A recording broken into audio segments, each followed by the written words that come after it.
Nicks and Bruises, we are back. Shout out to the chat. Yo, Blackest Time. I got my guy DJ Shuttle in the building. Yo, What up, all, my guy? all aboard. We here, baby. Yes, sir. Yes, sir. Oh man, what a win not even last night, yesterday. Knicks took on the Spurs. Spurs was on what, 11-game win streak. Not anymore. Broke that joint. You know what I mean? Yeah, yeah. Um, but I ain't gonna lie, man. I was worried about the game. I didn't really even get to watch the game live. I had to work at 2 and my ESPN app was acting up. So I Crazy. went to YouTube and searched the game, see who's doing the watch along. And it was a bunch of Spurs podcasts that was up doing the doing the game breakdown. So I said, you know what, let me check out the Spurs perspective and how they talking about the game and all that. You know what I mean? So it was about three of them that I seen. One had like 750 in the chat. One had Mhm. like 350 in the chat. One had like 200 something in the chat. I'm like, oh, they lit. You know what I mean? So I, Listen, I was scrolling between the three of them.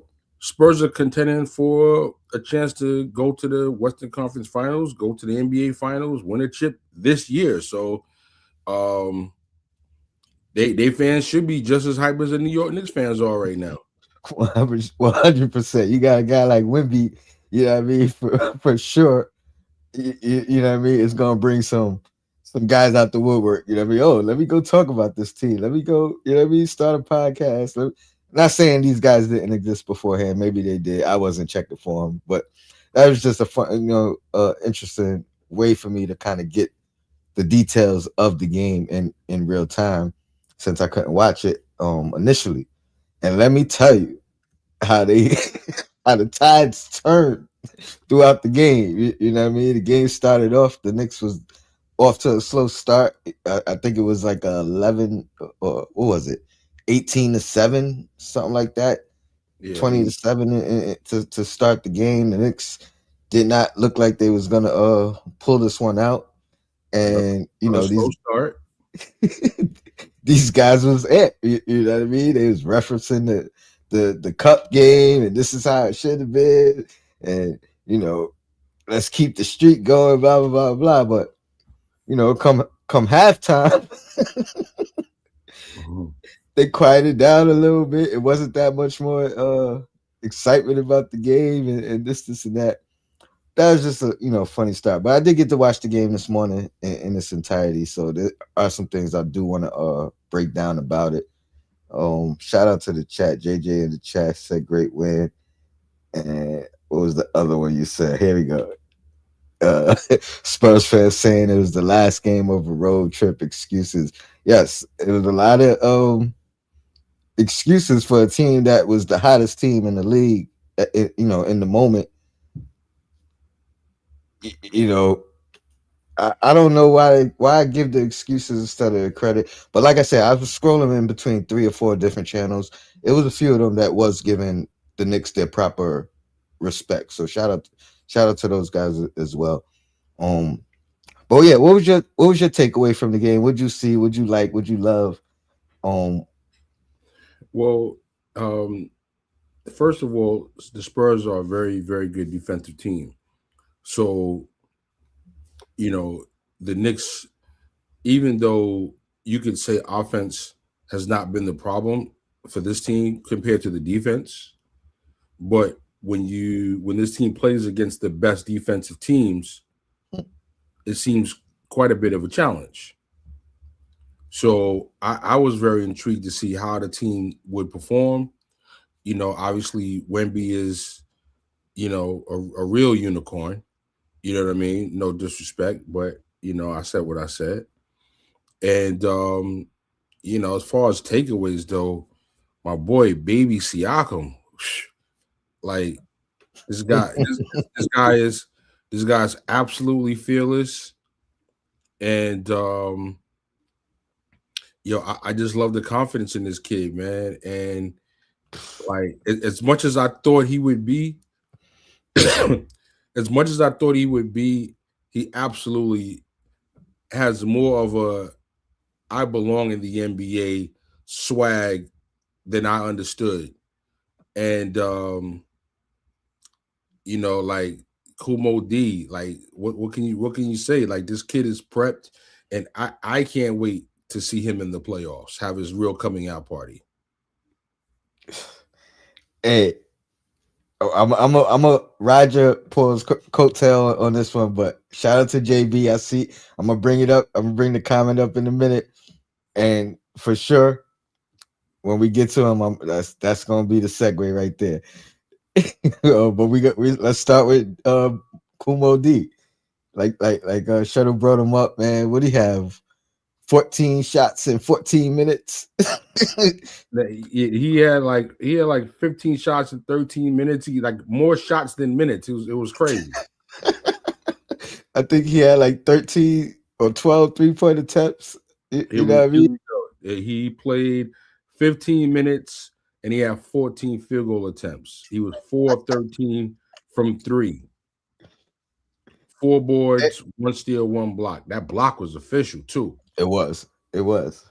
Um, yeah, man. The kid is not shy at all. I love it. Um, Shout out to Mike Brown for making that adjustment. Me and Sim been talking about, the not just the helter skelter of the team, but in Mike Brown's rotation. You know what I mean? He once Sohan got brought in, he had a decision to make. It seemed like he was unsure.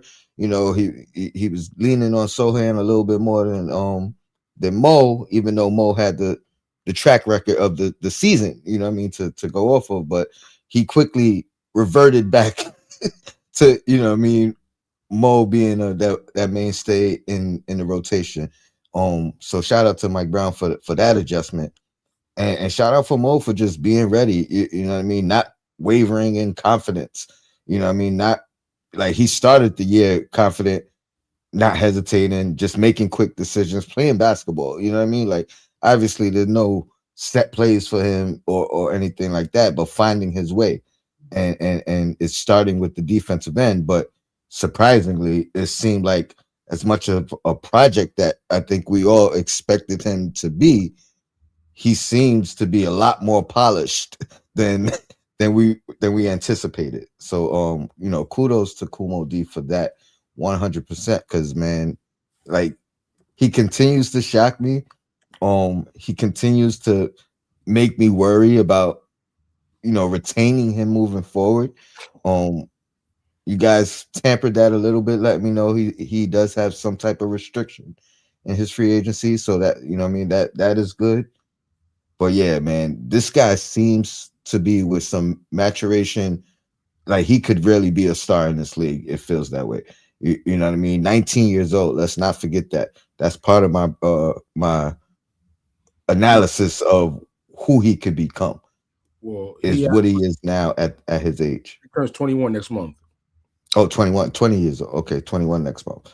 Um, but still, I mean, we've had young guys in this organization over the years, and we always used to lean on that. Oh, he's just 21. Oh, he's just 20. Oh, give him time. But a lot of those guys never really showed the type of promise that this guy shows. And at the position of need with the measurements, you know what I mean, 6'9", 7 foot wingspan, all those things that you kind of crave and are commodities in this league. We got one on the back end that we could continue to mature and grow. So man, I can't say enough about him. But 14 shots in 15 minutes is crazy, and I That's love it. that's pretty confident. Landry Shamet did the post game and said, "Listen, I told the kid keep shooting, and when you got a guy who actually had the record for rookies, shooting 3 pointers in the game in least amount of minutes, he's telling you to shoot. I guess you're gonna shoot it. He and, actually and, broke Shamet's record. Yeah, I was just about to I was just about to say that. I didn't know it was Shaman's record, but I was gonna say I think he broke that record in as far as most attempts in minimal minutes or whatever the record was. He broke it. You know what I mean? So and that's a league record, not a team record. You know what I mean? That's a Word. league NBA history record. Now, So real shout quick, out Tone, to him. real quick. Diawara, considered a draft and stash prospect. Plenty of developing to do before making his move stateside. Mm. However, the potential is evident. He doesn't possess elite height. He would immediately have one of the longest wingspans and standing reaches in the NBA. Like, them arms are crazy long. He puts strong effort and hustle on tape, crashing the offensive glass and moving without the ball to open spaces. His shot has yet to prove efficient results, but he's confident, especially in catch and shoot situations. Defensively, he has all the tools to be elite, but needs to focus on the fundamentals. Physical traits, jumper form, and defensive potential are similar to OG Ananobi, Jonathan Kaminga, Dorian Finney-Smith, and Koulibaly. However, his path to NBA minutes will likely go through the G League.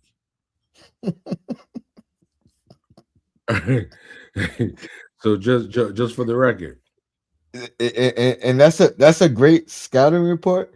But what makes it even doper is a lot of those potential hurdles. It looks like he already surpassed some of them. You know what I mean? Which is dope. You know what I mean? Just more credit to him.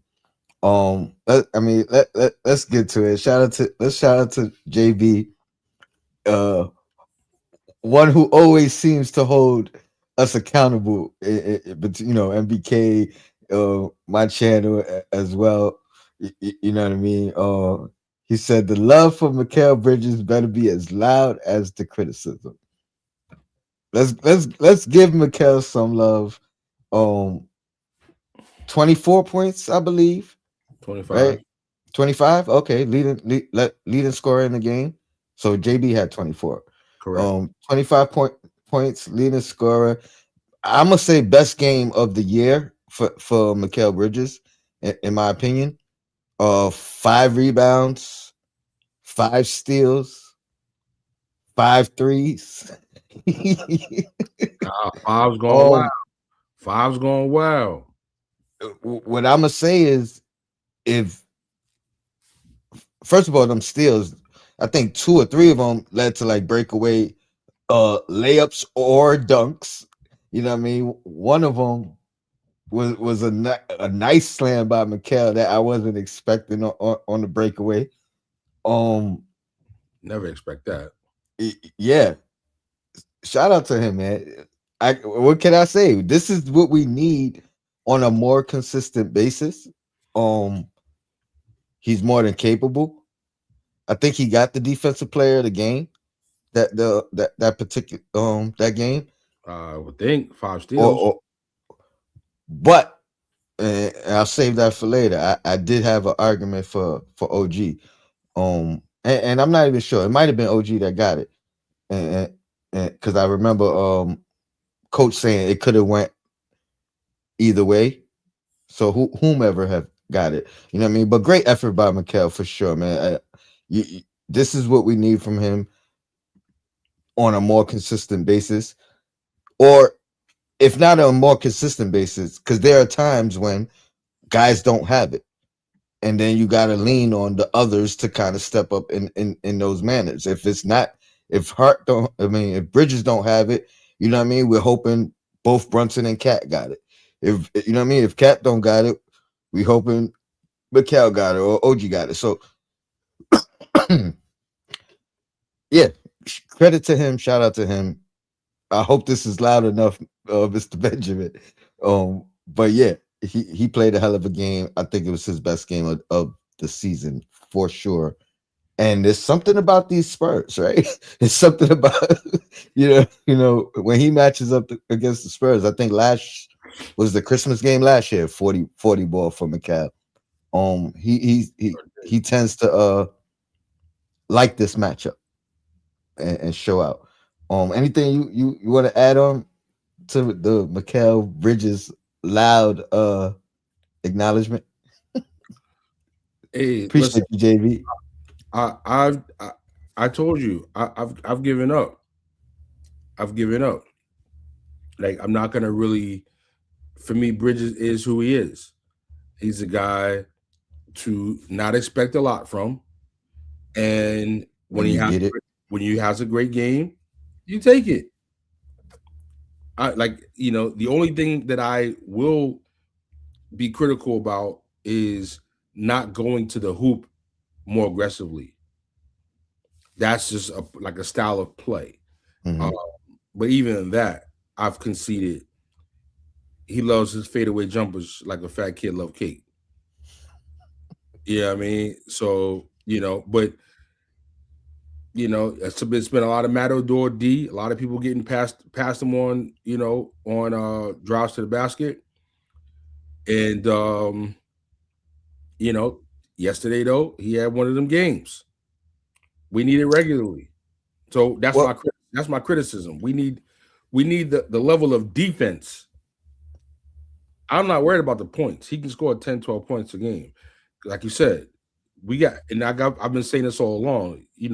Long or gone are the days of you got to have the superstar duo or the big three per se. Like you got to have a good team that on any given night, OG could be the leading scorer, Cat can be the leading scorer, Bridges could be or Brunson. You know what I mean? Hell, even Hart might have a day and be the leading scorer. You know what I mean? So I'm cool. I'm cool with Bridges not scoring a lot, but it's kind of like how I always said with Mitchell Robinson. You don't have to score a lot of points, bro. Like you score 4 points a game, I don't got a problem with that. But yo, I need 2.5 blocks and I need 11, 12 rebounds though. You know what I'm saying? Like the way he's rebounded now is the way I was talking about 2 years ago, 3 years ago. If you're gonna score single digit points, but salute the Bridges, man. You get 5 steals, we're gonna talk about you. Oh, and we can't forget you talked about him delivering, right? Did you see the clip? They had Alvarado mic'd up. Beginning of the game, he told Bridges, yo, starts with you, starts with you. You heard? mm, Yeah, Alvarado. Yo, I've been doing a lot of digging into Alvarado's like past, man. Like this guy been a leader his whole life. hmm He been a hmm leader his whole life. And when they're talking about you one of the best point guards in New York City, I don't care if it's a good, bad, or great year for New York City point guards. They're talking about you one of the best in your class. you Yo, earned it. you all right. And so, I seen him at Christ the King, some old videos, like just hmm seeing like his demeanor. He always been this way. hmm So I was glad to see him encouraging Bridges like that before the game even started to help get him in his mind frame of what he needed to do. So as we big up Bridges, good game, we big up Alvarado for help getting his mind right. And a credit to Alvarado, his presence on the court. I mentioned this before, but him being the lead, the point of attack defender, to me puts Bridges in a better spot, puts OG in a better spot. So now if these three guys are on the floor together and you got two roamers, two guys that could, what I mean, that allows him to kind of play those passing lanes. To me, where his defense is at its biggest strength is not necessarily the on ball, No, but it's when you playing the lanes, the passing lanes, and denying it's like and things of having that nature. Help defense. Tone. That's like having Ed Reed and Palomalu both. Both. Imagine that you got Palomalu and Ed Reed back there. When you got Alvarado out there, that's what it's like. So yeah, just to piggyback off of him helping Bridges. I think when those three guys are on the floor together, you know, good luck, good luck. You know what I mean? Shout out to JB again with the super chat. He says, we seem to play these Western Conference teams very well, in my opinion. I agree, and just to piggyback off of playing well, you know what I mean? Like And shout out to you again, man, because you was one of those guys, you know what I mean, that kept saying, we being a little bit too hard on the team. Well, back to enjoy the ride and things of that nature. And we look at this 18 game stretch. You know what I mean. These past 18 games where we lead in the league in defense, and that turnaround in itself. And we look at in the midst of that was that Detroit loss. You know what I mean? Was that Cleveland loss that seemed to bring us so down, right, as a team, where it's like the world was over. I was just talking to Sim the other night. Shout out to Sim, and I'm like, yo, before this game, before the Spurs game, and I'm like, yo, it's crazy how you know helter skelter the team is, or how low we was on a team a week ago. But you look at the record, you look at the the progression, you look at where we are at that point. I think it was like the last 15 games, but we were still top in the NBA, number one defensively. And I'm like, it's crazy. You know what I mean? It just gave me a sense of like get back to that enjoy the ride thing, because as low as it is when we get these big losses, it ain't over. You know what I mean? It's one game, but we got to look at the collective, right? We got to look at where we started and where we are. We got to look at where are we trending, up or down. And I ain't gonna lie, like this stretch right here, this is looking this is looking like one of the best stretches in the past couple of years. You know what I mean? Defensively, and I didn't know or think that we would reach this level. Now, granted, again, season's not over, but I didn't think we was going to improve this much defensively. So the fact that we have, the fact that we've done it, with this new coach, who, even though I think he started off as a defensive coach, the narrative was he's going to unlock the offense. You know what I mean? So yeah, shout out to the coach as well, man. Well, yeah, I agree. We playing. Oh, where I was going, I went on a tangent, but we played these West Coast teams well, but we also, you know what I mean. We haven't beat Detroit, but you talk about the rest of the top teams in the league, and we haven't beat OKC, but we haven't played OKC. But you talk about the rest of the guys above us or below us that are playoff teams, we don't beat them already. You know what I mean? If not multiple times. So yeah, man, the sky is not falling for sure. For sure. I'm gonna look at a couple of comments. But anything you want to add off that? Yeah, just pointing out on the defense, right? Alvarado's been here for 9 games. He's actually averaging 1.7 steals per game. I think that's been very very significant. Bridges was closer to 2 earlier in the season. He's down to 1.5 on the season, and Anobi's at 1.7. So you got 3 players at 1.5 steals or higher.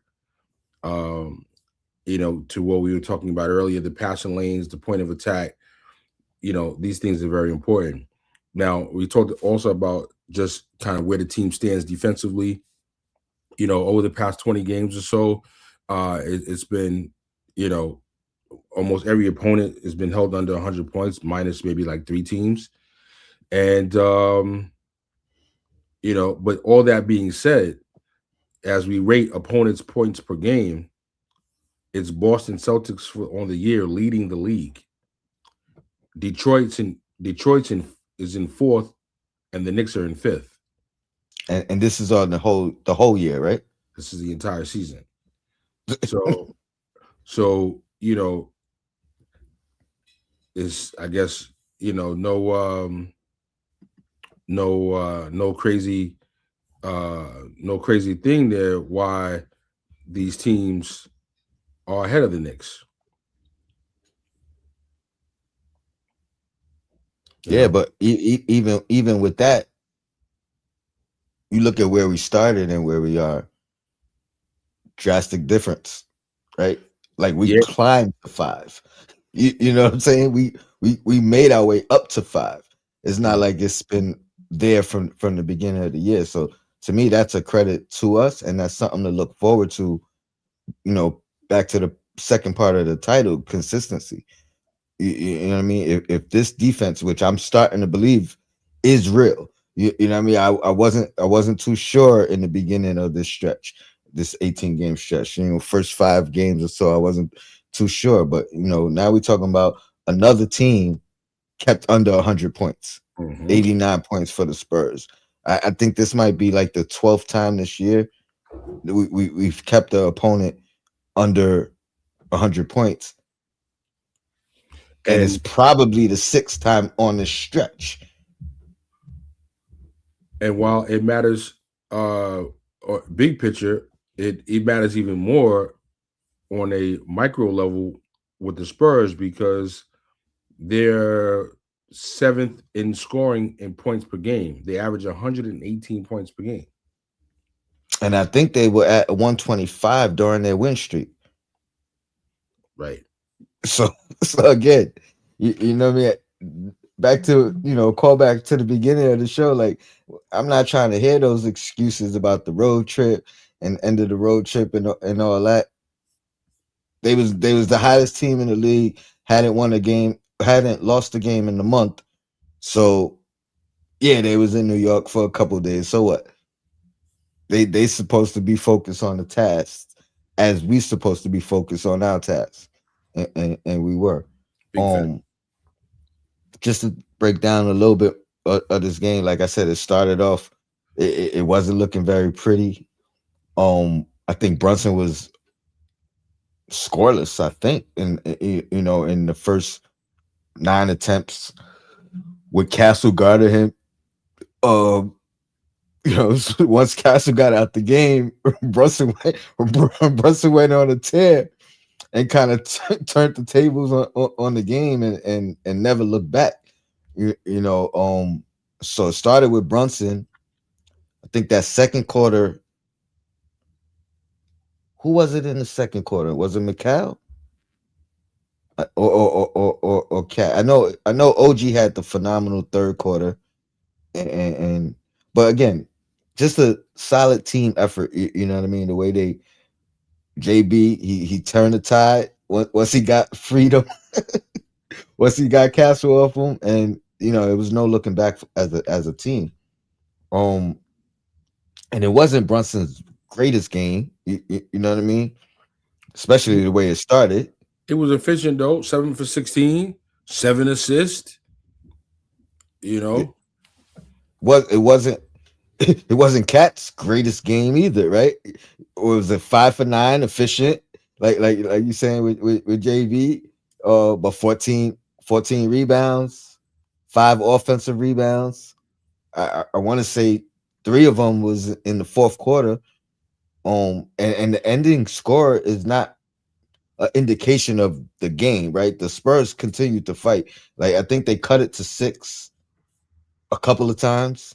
right? You know what I mean? The fact that we end up winning by 25, it didn't look like that was going to be the end score. When it was Yeah. all said and done. For the last like 3-4 minutes of the game. Yeah, yeah.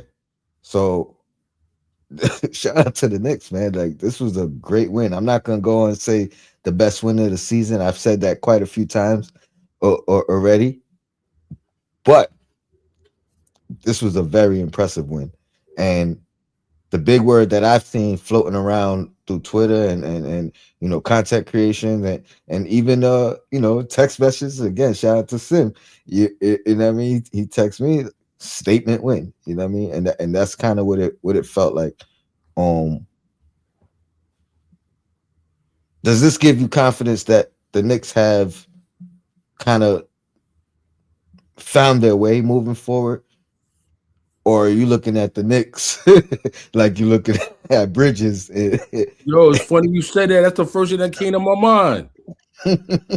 Yo, the team has been consistently inconsistent.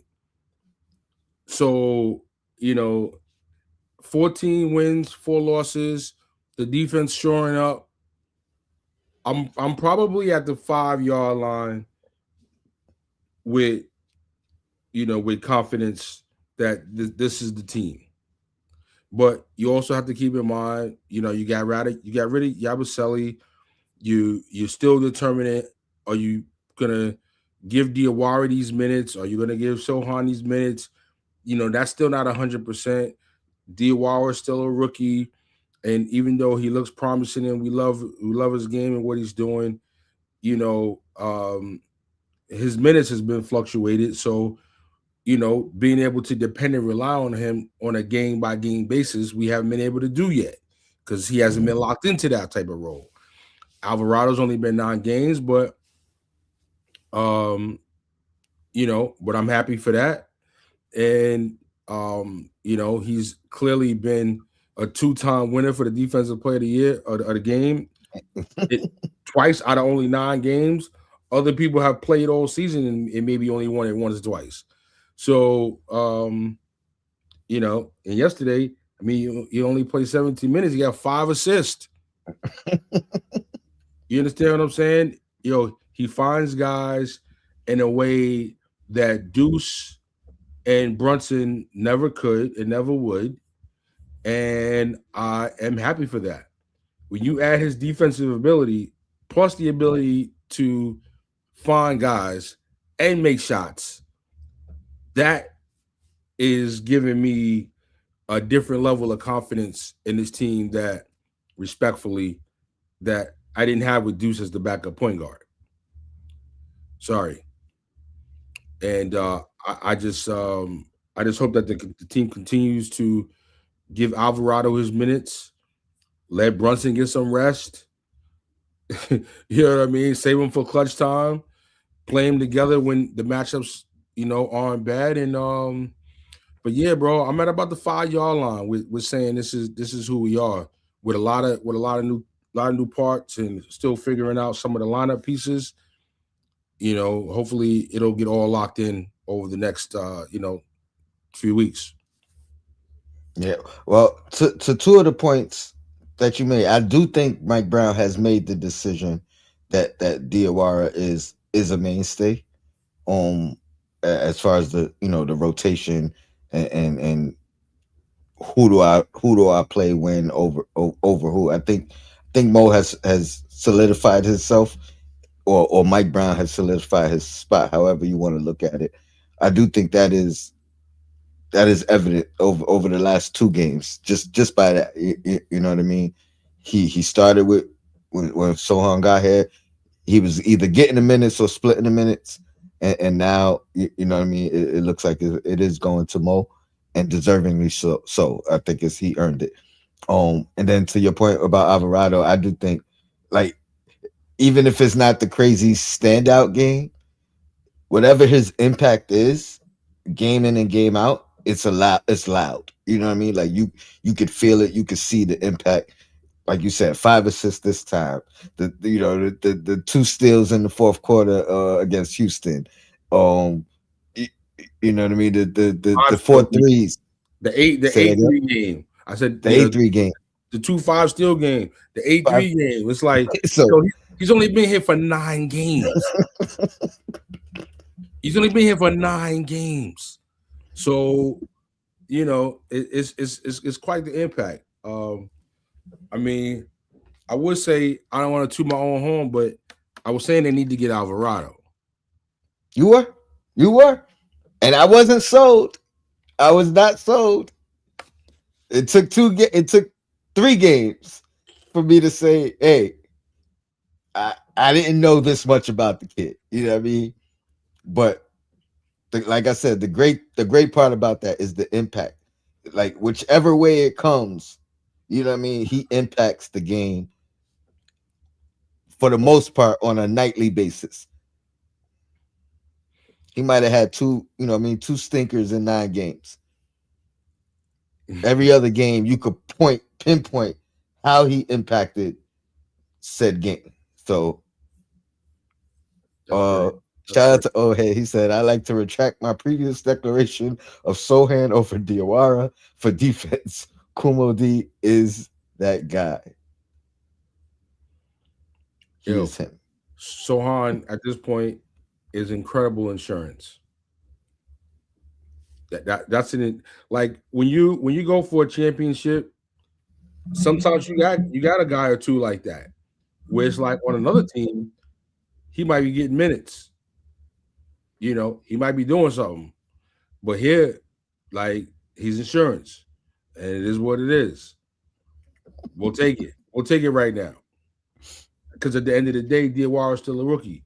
Who knows when the bright lights of the playoffs come, what he's going to do?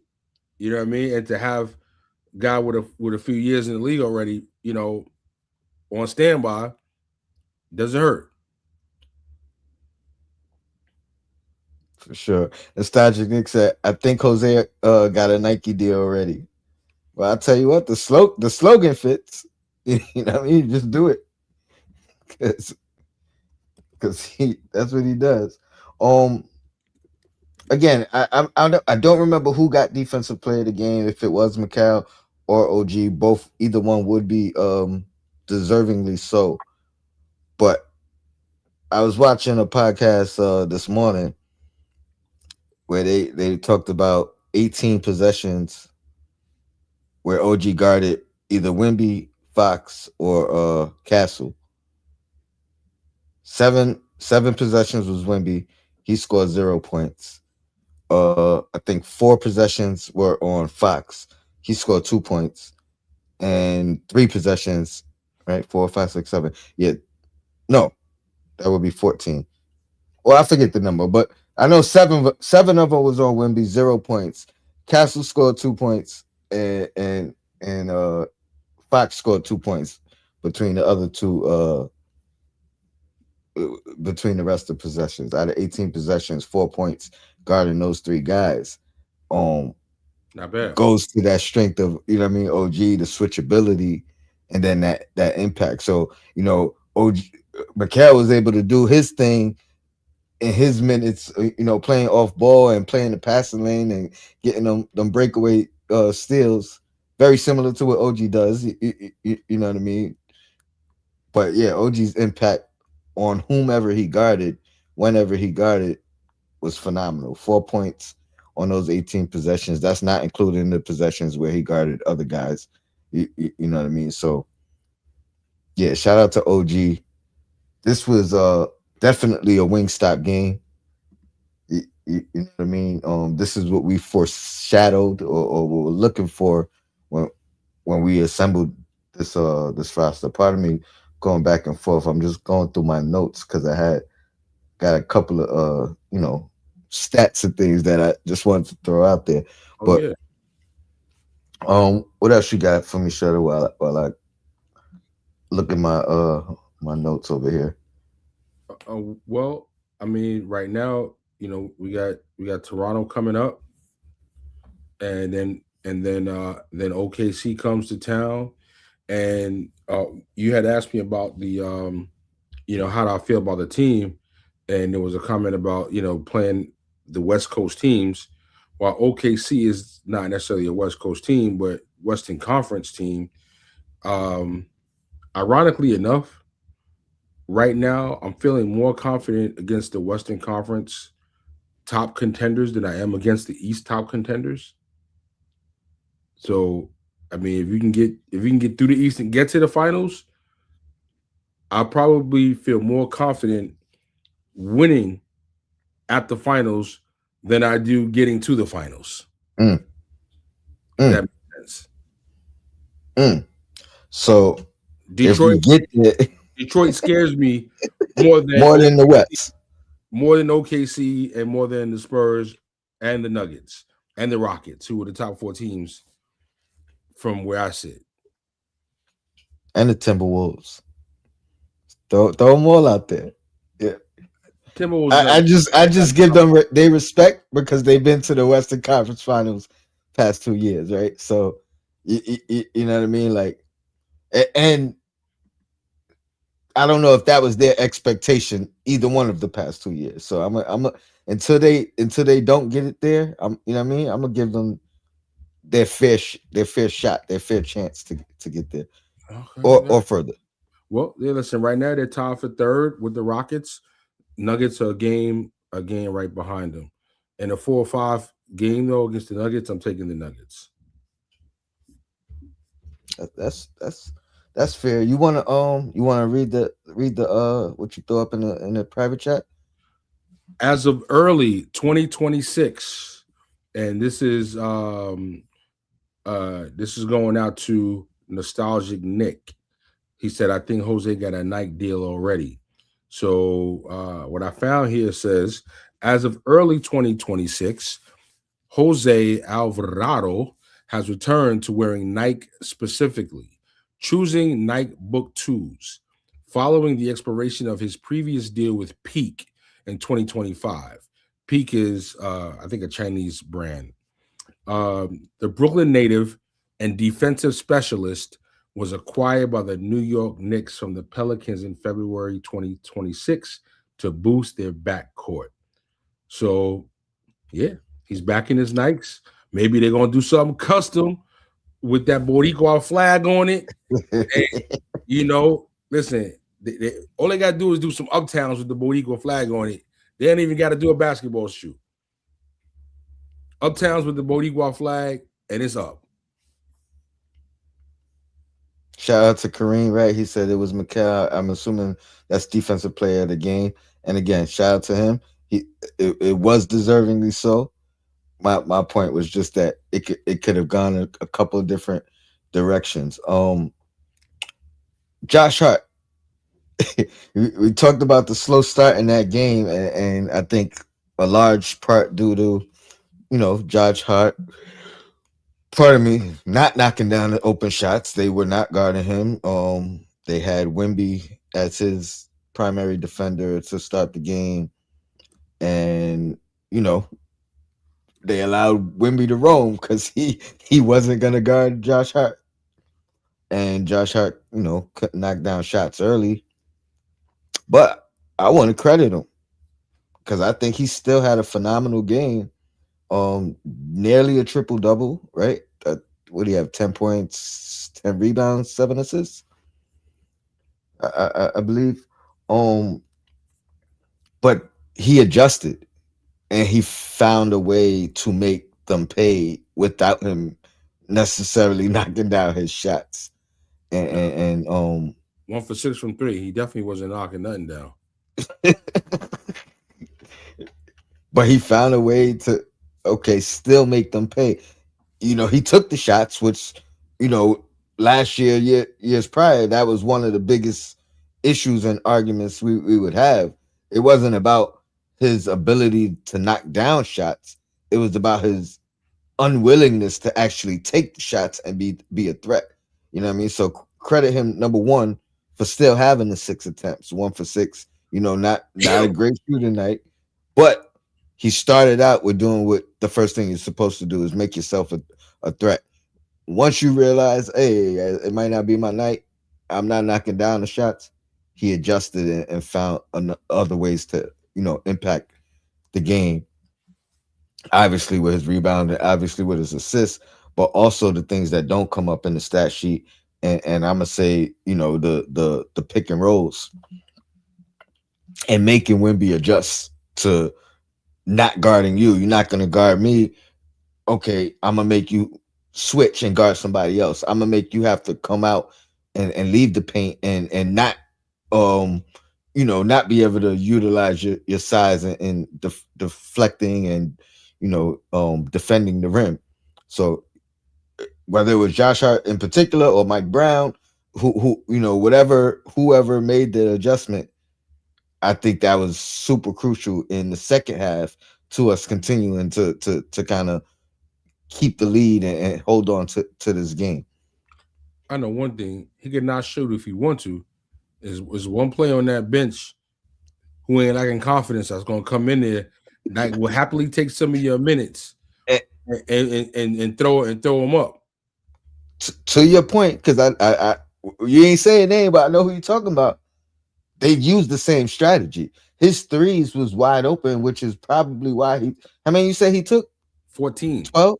14 threes? Yeah. 14 out of 15 shots, 14 threes? Yeah. Again,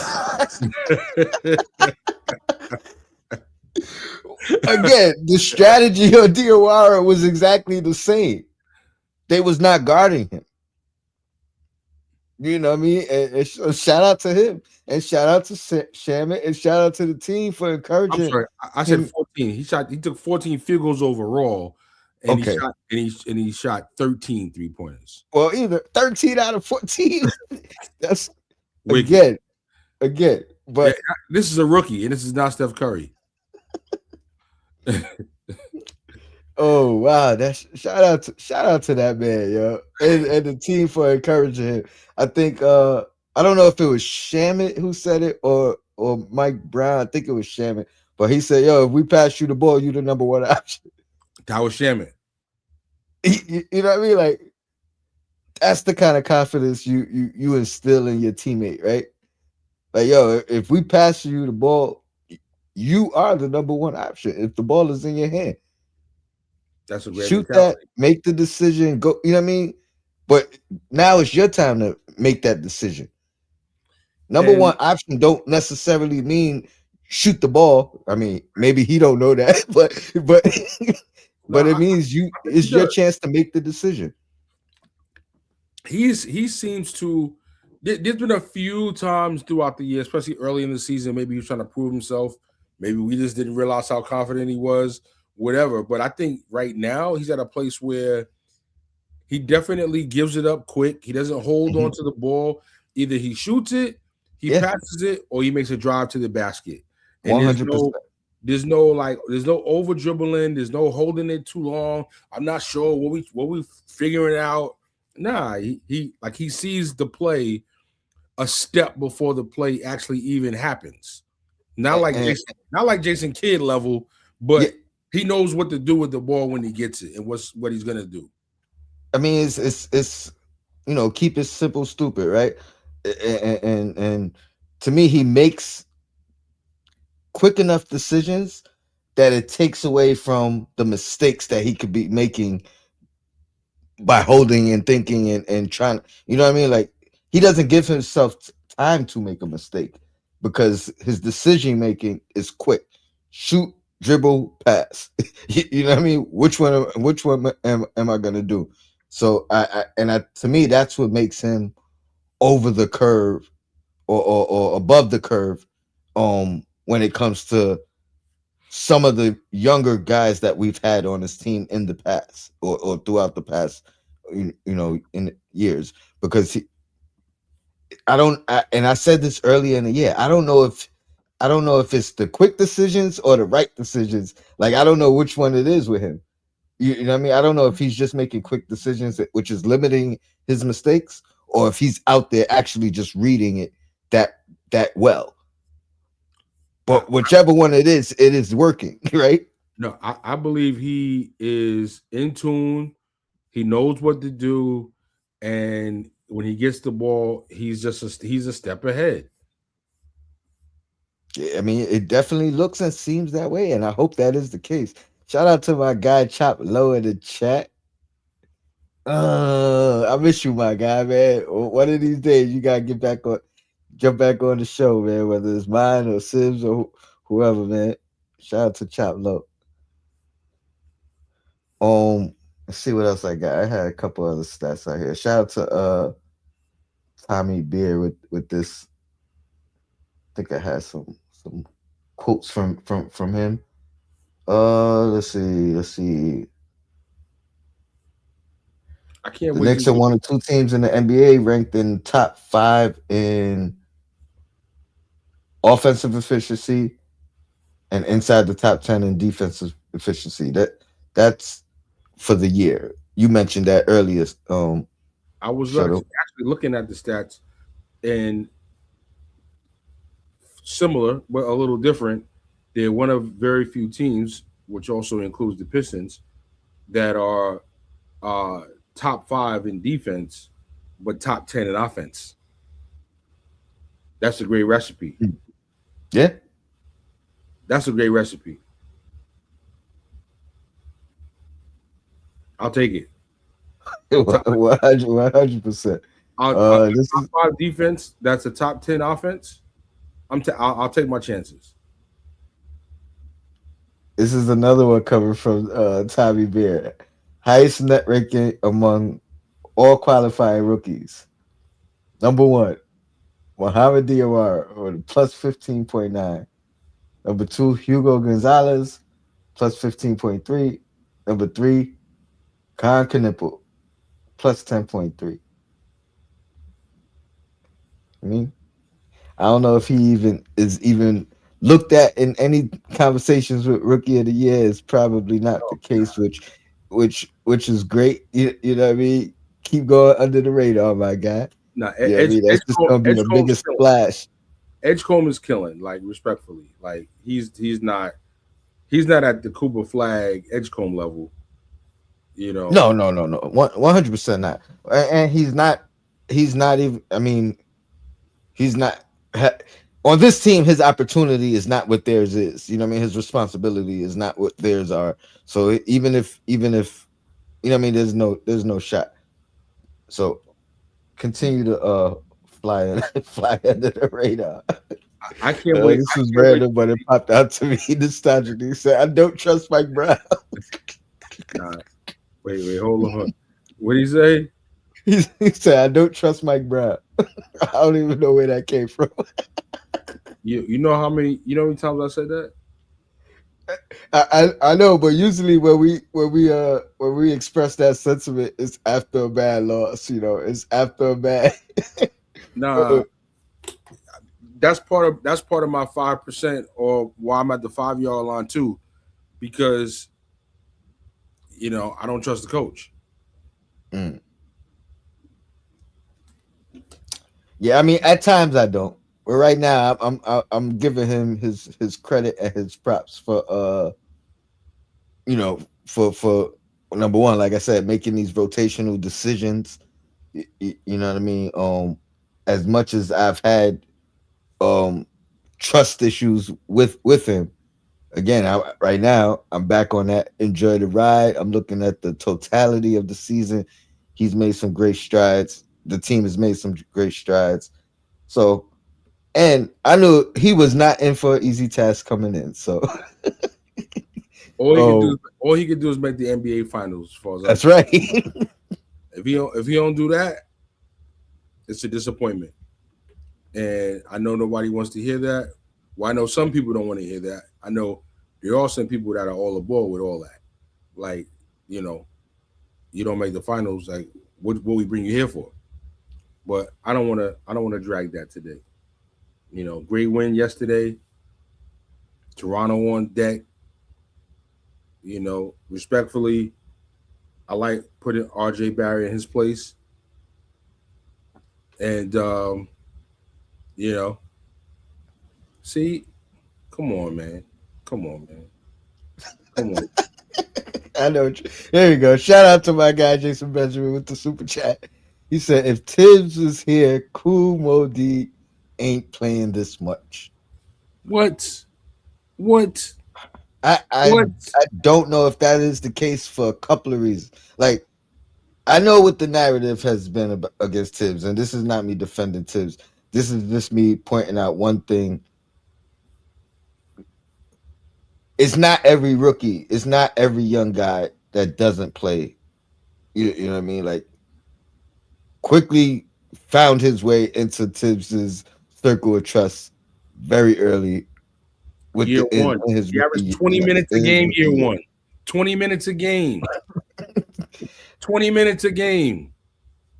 And quickly, I don't know if his defense was necessarily the thing that stood out that got him on the floor. And, you know what I mean? Like it got better during his career as a Knick. So I don't know if that was the first thing that popped out in that case. Deuce is another one who played, not quite as much as quickly, but played under Tom Thibodeau, and it was the defense. You know what I mean? Because quickly, I mean, pardon me, Deuce grew into like he wasn't shooting the ball well for shit coming into coming into his playing time, but was still getting the playing time. And everybody would say, "Oh, he's killing in the G League." You know what I mean? It'll turn around. Da da da da. But Tibbs continued to play him based off his defensive attributes as a young guy. So I don't know. I can't sit here and say and making the shots in practice, which is what they said. They were like, he's not making them in the games, but he is making them in practice. So we feel confident to put him out there. so. That's my only argument or pushback into saying Diawara in particular wouldn't have played because he came into this year, you know what I mean, with shooting being a question mark, and he's been shooting the ball. I'm gonna say lights out, but you know what I mean, he's been shooting the ball very well since he's been playing, which I think would have been the concern for Tibbs. And then defensively, I think he's been solid at that as well. So I can't sit here and say for sure that I agree with you. He just wasn't playing 3, 4 young guys at you know what I mean, like at a time. But if he found one, he'll play him. Nah, emphatically now cipher to that super chat because Diawara is a Tibbs type player. That See, Cam Reddish was not a Tibbs type player. Okay, do remember. Okay, wow, the name was escaping me. Light skin that got traded to Detroit Pistons in the trade for Bogdanov for light skin, curly hair, uh 3-point shooter. Oh, come on, I can't forget this guy's name already. you said traded to who? To the Pistons, and now To, he's plays on to the Philly now. Pistons. The shooting guard, Wait, Grimes. Exactly. Thank you. Grimes. My bad. My Nadeem. bad. Yeah. Thank you. This is Yeah, another one who played under Tibbs. I'm just so much in shock at this super chat that I'm having a brain freeze right now. Grimes got he was injured and still got minutes his rookie season, and then was named a starter. They kept DiVincenzo on the bench until he got outplayed. Quickly got minutes. You know who didn't get minutes? People that didn't play defense, like Obi Toppin, whose defense was super suspect, and he'd be lost and confused out there. The only way you could be a suspect defensive player is if you're the top tier offensive player. And when you got Julius Randle and then you got Brunson, there's no room for you to be. Now you got to be part of the help. You know what I'm saying? And Diawara is just that. He's a perfect complementary piece to a team. Like if this would have been the Allen Iverson 76ers, he would have been great on that team, just like he's great on this team because he fits right in. He hustles, he plays hard, he gets the ball, he pushes it, and he's very switchable. He can guard 3s, 4, and 5s. Like the idea that people are saying that Tibbs would not play him is crazy. It's crazy because he's actually a defensive player. It's the players that couldn't play defense and that wouldn't put effort that rode the bench. I don't know what y'all watching. I'm like, Jason Benjamin, I appreciate you. I'm laughing because I blame you for this. You brought up Tom Thibodeau. This was not the talking discussion. And Sean Richardson got a bat signal and said, hold up. they talk about Tibbs. He said Grimes only played because of injuries to the team. And they said Tom Thibodeau his ass. Even Cam Reddish. Tom Thibodeau. Didn't Cam Reddish get a shot? He wasn't a rookie drafted here, but he was still a very young player. Didn't Cam Reddish get a shot? Was he? Who was more? Listen, here's a question. Their argument is they're gonna say he was forced to play Reddish, which could be true. You know what I mean? Like if that's the argument, but he still played. He still played. So here's the question, Sean. Here's the question, Sean Richardson. Who was more ass? Tom Thibodeau or Cam Reddish? Okay, in the chat, y'all let me know who was more ass, Thibodeau or Reddish. All I know is Reddish went to the Lakers and he averaged about -2 minutes a game. He went to Portland. They was hyped to get rid of Hart. They was hyped to get Reddish. and they was hyped to get rid of him as soon as they had him for a little bit. Oh, hold up. Shy Richardson said both. And then Jason Benjamin, he said IQ and RJ had to play at the time. I agree with RJ. I agree with RJ because of draft status, draft positioning. You know what I mean? I agree that he had to play. I don't know if I don't know if he had to start. You know what I mean? But even if your argument is he had to start, he had to play, he had to start. I would fathom. I can't think of the word. Anyway, Emphatic. I emphatically disagree. Thank you. Pardon me. Uh, with IQ, you know what I mean? I think IQ played his way, earned his way into that circle of trust. You know what I mean? But we can agree to disagree on that particular part. I stand creed. I stand creed. It's still love here. Shara just said they both was as don't need to be in the NBA. Well, no, I only brought it. I mean, I only talked about tips because my guy JB brought it up. You know what I mean? Right now, I'm supporting the coach we have. You know what I mean? But when it comes up, you know what I mean, I'm gonna give my true opinion. But I think to your point, Shuttle, I do think Mo Diawara is a Tibbs type player, and he plays the guys that he wants and he believes in. And I think Mo would have fit that bill in particular. Um, Prototype. Kolick, maybe not. You know what I mean? Will we have seen as much as Kolick as we did throughout the year? Maybe not. If it wasn't by necessity, you know what I mean. Which again, that was my knock on Tibbs. A lot of guys didn't get the full opportunity until it was out of necessity, like you guys are mentioning, based off of who got hurt and who didn't. But once you get in that circle of trust, you was in there, and it was hard to get out. You got every opportunity before he went back and deferred to someone else. We saw that with Grimes. You know what I mean? Every opportunity once he was starting, once he was in the circle, he got every opportunity to before Tibbs made that change again. So, but that's neither here nor there. This team is rocking out right now. Defense is winning games, and I hope that continues because that was the main concern for me with this team coming into the year. Even with the additions, you know what I mean. I was like, oh, we doubling down on offense. We brought in guys that seemingly had no defensive. They weren't bringing anything for us on the defensive end, and I didn't know if that meant we believed in, Wingstop and Mitch and the guys that were and Deuce, the guys that were on the team defensively. But obviously, we made some changes to kind of shore that up, um, top to bottom, and yeah, it seems like it's going the right way. Shamit has stepped up. Yes, Alvarado's Alvarado's been brought into the lineup. Sohan is insurance.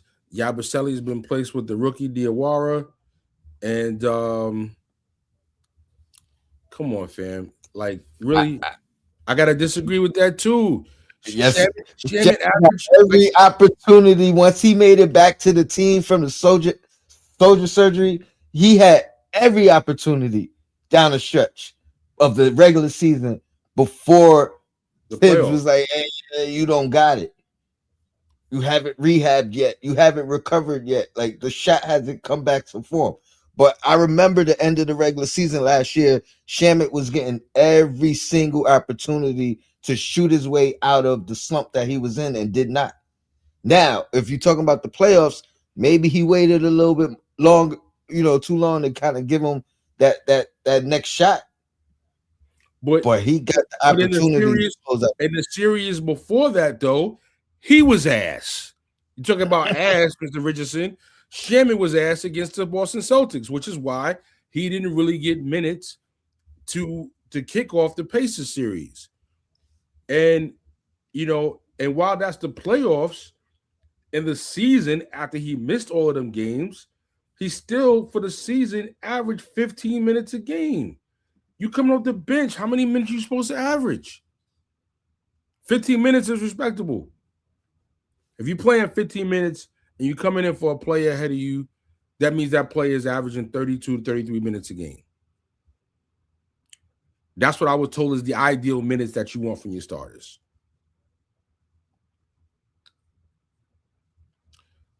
He played decent against Detroit. He played terrible against the Celtics. When it was time to play against the Pacers, then it said, yo, you gotta relax. And that's how Let it me goes. pardon me, Chop Low. He said Tony Shutter, why Brunson plays the whole first quarter every game. Um, every coach has their rotation and they, rotation strategy. He references, a minutes chart. So I mean that's coach's decision. Um, that's just the way he you know what I mean he goes with it. 30 seconds, Stone. I'm gonna do a screen share for 30 seconds. Yeah, go ahead, take it up, take Because over. I don't want people to say Sean Richardson know what he's talking about when he don't. Uh 24-25, 50 games, 15 minutes a game. Landry Shamet. There he is.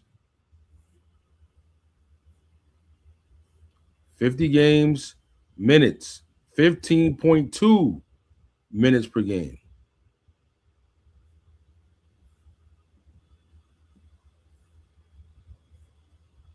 Postseason, he played 11 games.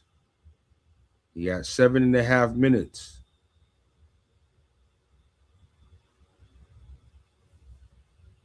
I'm not gonna go through the trouble of breaking down each game. No, He said he thought you meant the playoffs. nah, he didn't average 15 minutes a game to play because it's the playoffs. So your bench players are going to play less. That's how it typically goes. um, we're gonna have to close out in a few minutes. Shout out to Roman the Chosen. He said Kohler gets 20 pounds and he could start on some teams. He already too slow. Um, He don't need to gain no weight. He need to gain some speed. hey man, he's back. As much as I was high on Kohler, you know what I mean, and as much as I was unsure about Alvarado, I think he's right now where he's supposed to be as the third string point guard. And that's no knock to him. That's more of a credit to Alvarado and surprisingly his impact. Shout out to my guys, still Nick fan. I know they're gonna be on in about 2 hours. Salute to you guys, John and Ron and John and Jose in on the ones and twos. Salute, salute. Yeah, yeah. Um,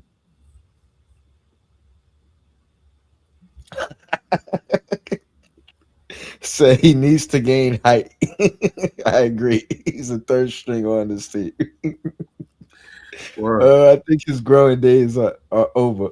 Nah, Um, and I see your man is he's very poor savvy because he didn't say he needed a few more inches. So yeah, he very poor savvy. oh man.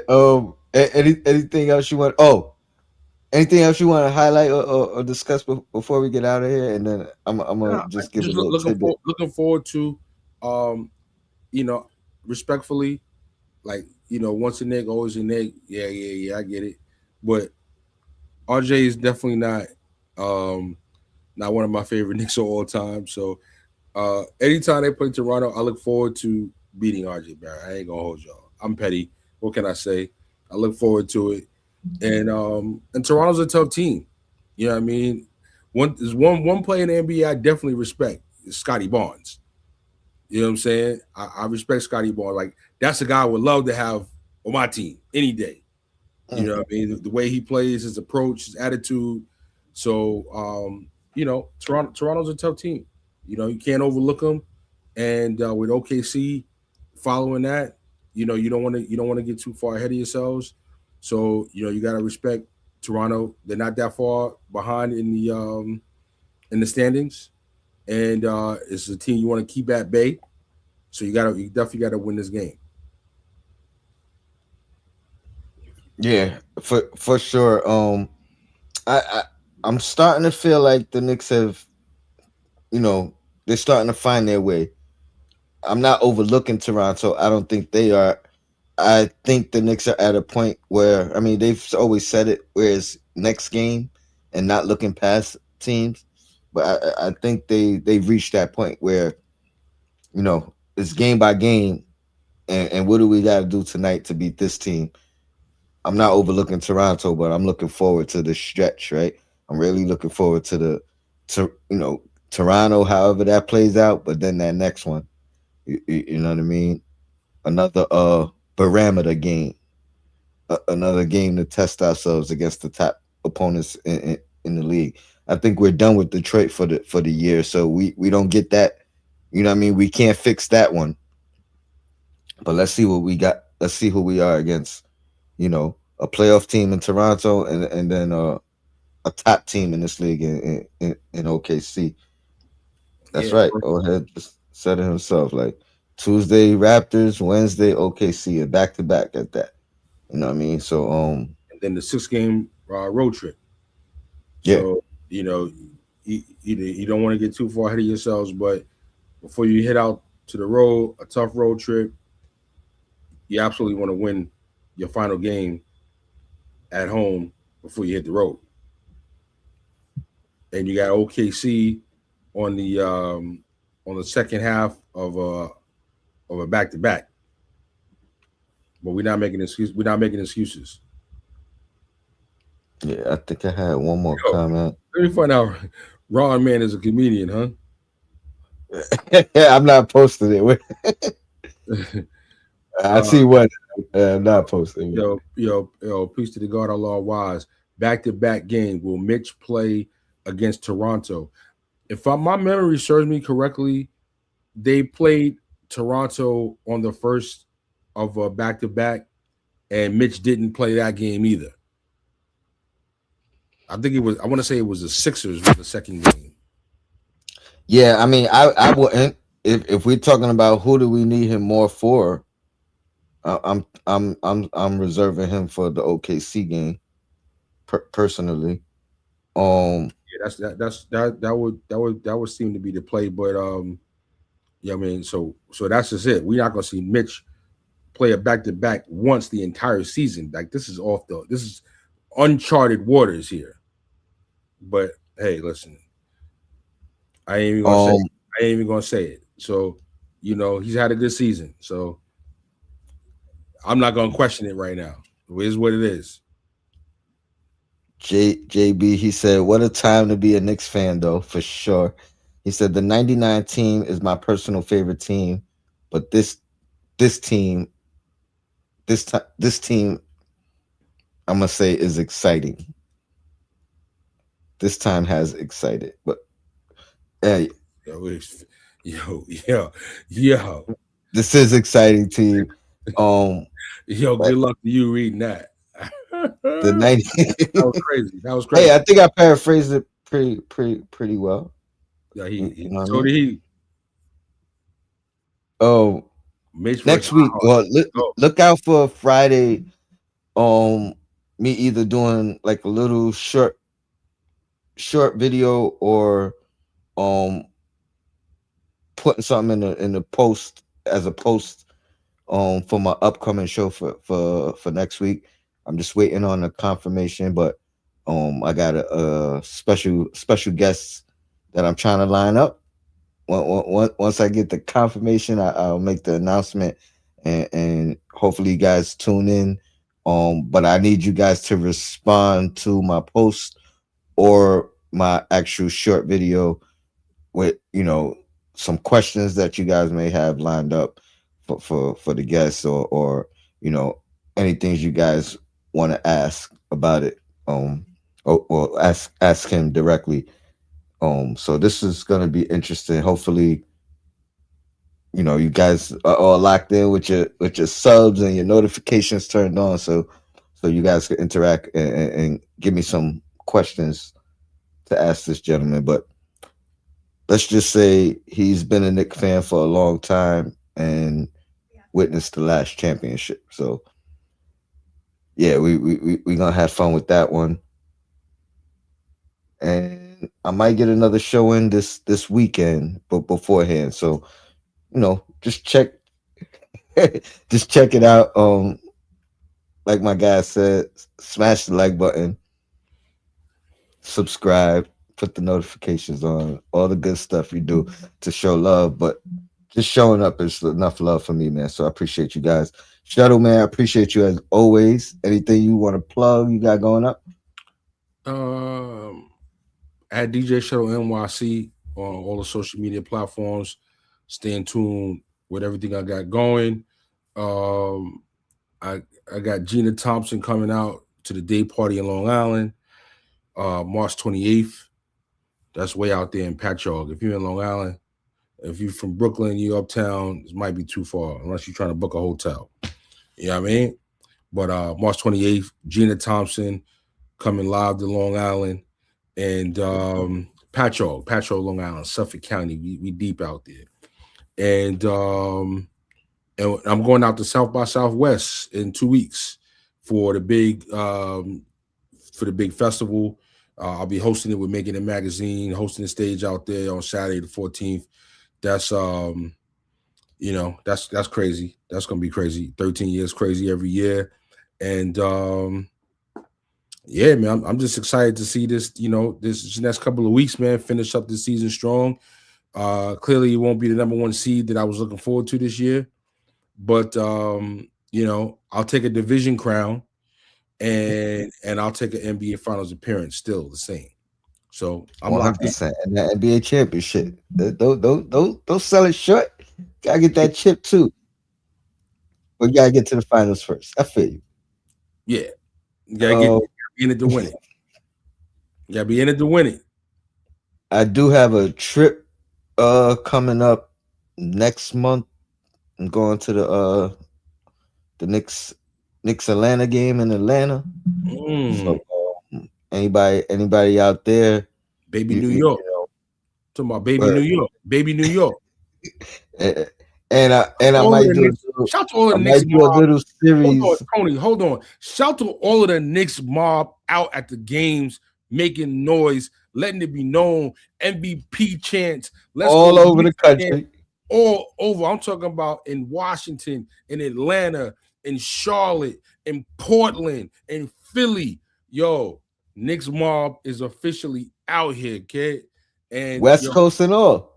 it's out here. I can't wait. Yeah, I'm definitely, you know what I mean? I told my family when we went to Charlotte, I was like, yo, they like, you wearing all your Knicks stuff? I'm like, yeah, it's gonna be another Knicks home game anyway. You know, you know what I mean? So I feel the same way about Atlanta. This is another home game too. You know what I mean? I'm working on, or I'm thinking about doing a little series, whether it's like Knicks fits or Knicks drip or something, where what I mean, I got a couple of Don't outfits give it that all. I'm Don't trying give to it put all away. together. But Don't give it all away. you know what I mean? Let me know what y'all think about that as well, man. But That's yeah, up. anybody out there in Atlanta, you know what I mean? If y'all trying to do a little link up, you know what I mean?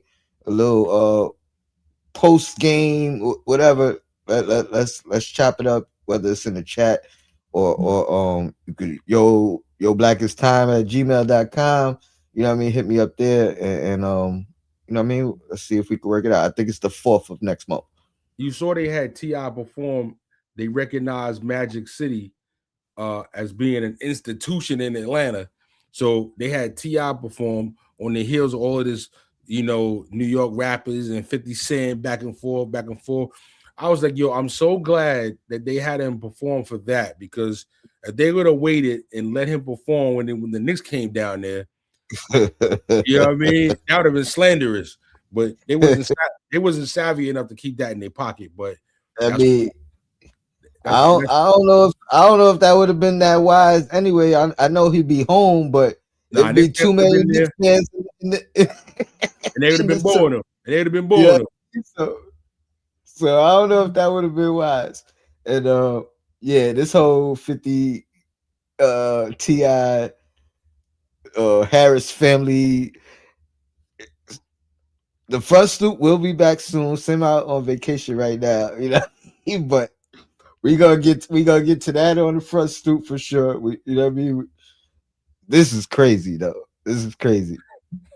But I hope y'all enjoyed it, man. Shout out to the chat. Until next time, your blackest time.